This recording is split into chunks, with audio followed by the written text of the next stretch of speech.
ታማኝ በየነ ወይም ደግሞ ወዲ አቦይ በየነ ባላለው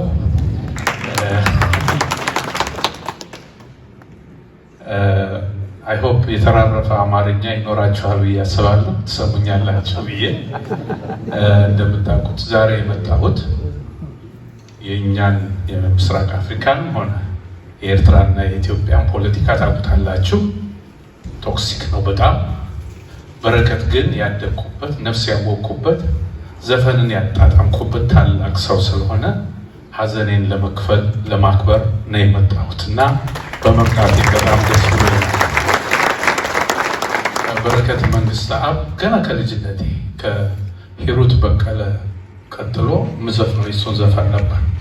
ያኔ ትርጉሙንም ባላውቀው በጣም ነበር የምወደው። ምክንያቱም የዜማ ቅላጼው፣ አጨዋወቱ፣ የዜማ ምርጫ ሁሉ የተለየ ሰው ነበር። እኔ ባደግኩበት አካባቢ ሸክላ ሲወጣ የበረከት ለኔ ትልቅ በቃ በዓል ነበር የሚመስለኝ።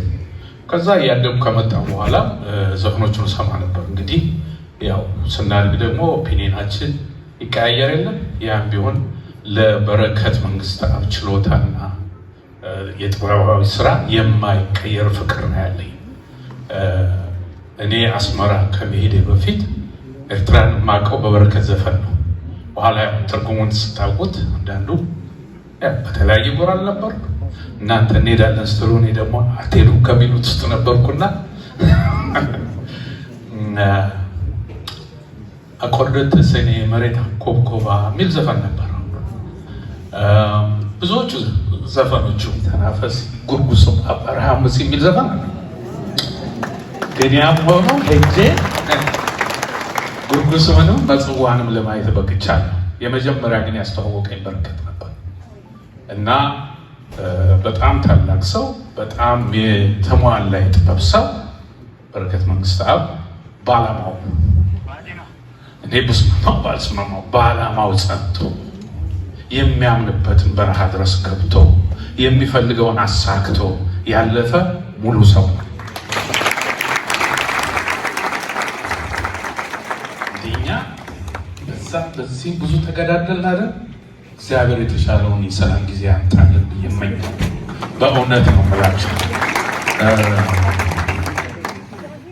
አሁን እኔ ጥሩ ልጅ ሆኜ አቆርደት ሰኔ መሬት ኮብኮባ የሚል ዘፈን ገባለ።